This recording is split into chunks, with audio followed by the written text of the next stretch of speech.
반갑습니다. 11일 수요일 새벽입니다. 함께 천국은 마치 찬양 부르십니다.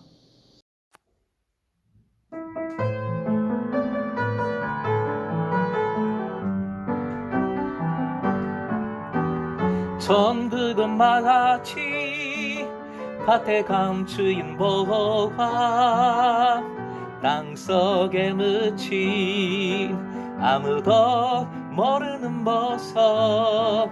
천국은 마치 밭에 감추인 보화, 땅속에 묻힌 아무도 모르는 보석이라네.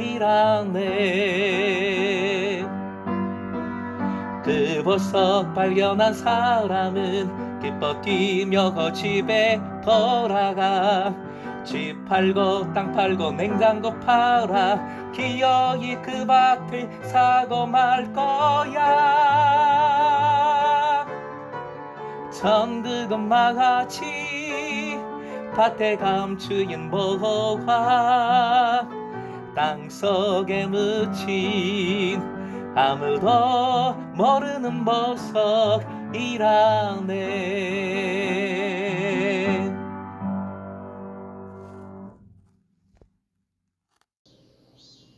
오늘 허락하신 말씀은 창세기 25장 27절에서 34절까지의 말씀, 함께 주신 말씀 읽겠습니다. 그 아이들이 장성함에 에서는 익숙한 사냥꾼이었으므로 들사람이 되고 야곱은 조용한 사람이었으므로 장막에 거주하니, 이삭은 에서가 사냥한 고기를 좋아하므로 그를 사랑하고 리브가는 야곱을 사랑하였더라. 야곱이 죽을 쑤었더니 에서가 들에서 돌아와서 심히 피곤하여 야곱에게 이르되 내가 피곤하니 그 붉은 것을 내가 먹게 하라 한지라. 그러므로 에서의 별명은 에돔이더라. 야곱이 이르되 형의 장자의 명분을 오늘 내게 팔라.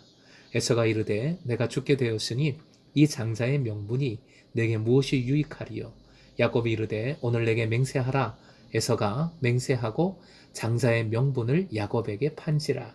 야곱이 떡과 팥죽을 에서에게 주매 에서가 먹으며 마시고 일어나 갔으니 에서가 장자의 명분을 가볍게 여김이었더라. 오늘의 기도 제목, 무엇을 하려 하기 전에 택하심의 은혜 아래 거하게 하소서. 무엇을 하려 하기 전에 택하심의 은혜 아래 거하게 하소서. 오늘 설교를 준비하는 데에는 다른 때보다 시간이 5배 정도가 더 들었습니다. 너무 유명한 본문이 사실은 매우 힘든 것이죠. 오늘 본문의 핵심은 무엇일까? 성령님 의지하면서 많이 상고했습니다. 그러면서 가장 근본적인 초점을 역시 말씀드리는 것이 좋겠다 생각하게 되었습니다. 일단 큐티집에서는 믿음으로 천국을 소유하는 삶을 살라라고 했습니다. 이는 히브리서 믿음장의 말씀에 근거합니다. 히브리서 11장 8절 화면 보시고 함께 읽겠습니다. 믿음으로 아브라함은 부르심을 받았을 때에 순종하고 장차 자기 몫으로 받을 땅을 향해 나갔습니다. 그런데 그는 어디로 가는지를 알지 못했지만 떠난 것입니다. 세번역 성경입니다. 믿음으로 즉각 순종했고 또 장차 받을 땅을 바라보았다는 것입니다. 현재가 아니라 믿음으로 장차 받을 땅을 바라보았다 하는 것이지요. 이 말씀에 근거하여 오늘 본문의 에서와 야곱을 믿음의 유형, 즉 믿음의 샘플로 유형화해 본 겁니다. 구분 지어 본 것이지요. 그래서 야곱의 유형, 즉 천국을 소유하는 믿음으로 살아가라. 큐티는 적용이 중요하니까 적용해 본 것입니다. 이 시간에는 본문 말씀의 근본적인 의미를 상고해 보고자 합니다. 말씀과 큐티에서 항상 강조하는 것, 주인공 누구시라고요? 하나님이십니다. 예수 그리스도께서 우리를 위해 죽으심은 우리에게 그럴 만한 멋진 모습, 또 그럴 만한 헌신이나 공로가 있어서입니까? 아니지요. 아무것도 없지요. 있다면 죄악만 있을 뿐입니다. 하지만 믿음으로 우리는 아무 조건 없이 죄 사함을 받았습니다. 구원을 허락받았습니다. 그리스도를 믿음으로 하나님께로부터 깨끗하다, 의롭다 인정함을 받은 것이지요. 여전히 죄인이지만 실수 많지만 우린 완전히 그전과는 달라졌지요. 이것이 은혜입니다. 하나님께서 주신 은혜입니다. 본문도 동일하게 하나님의 은혜를 보여줍니다. 다만 본문의 은혜는 선택의 은혜라고 하지요. 바울 사도를 통해 성경은 이것을 우리에게 알려줍니다. 로마서 9장 10절 말씀, 10절 11절 화면 보시고 함께 읽겠습니다. 그뿐만 아니라 리브가도 우리 조상 이삭 한 사람에게서 쌍둥이 아들을 수태하였는데 그들은 태어나기도 전에 무슨 선이나 악을 행하기도 전에 택하심이라는 원리를 따라 세우신 하나님의 계획이 살아있게 하시려고. 역시 세번역 성경이었는데요. 택하심의 원리라고 말씀하고 있습니다. 택하심의 원리를 통해 하나님께서는 하나님의 계획을 이루시는 겁니다. 이 택하심은 어떤 사람이 뭘 잘해서 그래 네가 잘났구나 하고 택하신 것이 아니기에 전적인 하나님의 은혜인 것이지요. 그 다음 구절 로마서 9장 12절 말씀도 함께 읽겠습니다. 또 이러한 일이 사람의 행위에 근거하는 것이 아니라 부르시는 분께 달려 있음을 나타내시려고 하나님께서 리브가에게 말씀하시기를 형이 동생을 섬길 것이다 하셨습니다. 하나님은 택하시고 부르시고 맡기시고 복을 주십니다. 사람에게 달려있는 것이 아니라 사람의 행위에 근거한 것이 아니라 하나님께서 택하신 것이지요. 아브라함이 그랬고 쌍둥이 중에 야곱이 이 택함의 은혜를 받습니다. 그리고 중요한 사실이 있지요. 하나님께서는 아브라함을 복의 근원으로 삼아 주셨습니다. 택함이 배타적이고 독점적인 것이 아니라는 것입니다. 즉 택함 받은 자만 살고 택함 받지 못한 자는 다 죽어. 이것이 아닙니다. 오히려 택함을 통하여 세상 모든 이들이 주님의 복 안에 들어와 살기를 하나님은 원하시는 겁니다. 화면 보시고 함께 읽어볼까요? 택함을 통하여 세상 모든 이들이 주님의 복 안에 들어와 살기를 하나님은 원하십니다. 이것이 택함의 은혜요 원리입니다. 이것이 세상을 이처럼 사랑하사 독생자를 주신 성육신의 원리이지요. 이것이 세상에 오시어 십자가로 죽으시고 부활하신 예수님의 목적인 겁니다.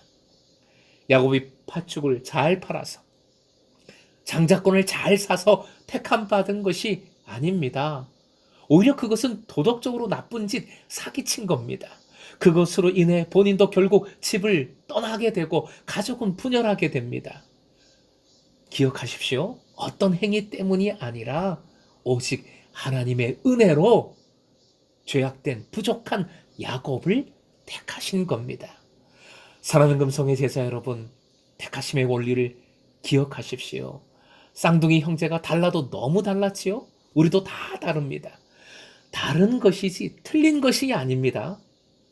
어떠한 행위로도 의롭다 여김을 받지 못합니다. 무엇을 하려고 하기 전에 이 근본을 기억하십시오. 오직 하나님께서 의로우시다. 즉 옳으시다라는 것을 믿음으로 인정하고 하나님의 은혜를 붙드십시오. 십자가의 구원에 감사하며 부활로 임재하시는 예수님을 구하고 의지하십시오. 그래서 우리가 다 다르지만 함부로 판단할 것이 아니라 저건 틀리지 할 것이 아니라 모두가 주님의 주시는 복 그 안에 함께 기뻐하며 감사하며 구원을 찬양하며 노래하며 살아갈 수 있도록 소망하고 복음을 전하십시다. 어디에 계시든 무엇을 하시든 십자가 그늘 아래에서 부활하신 주님과 함께하는 오늘 하루가 되시길 주님의 이름으로 축원드립니다.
주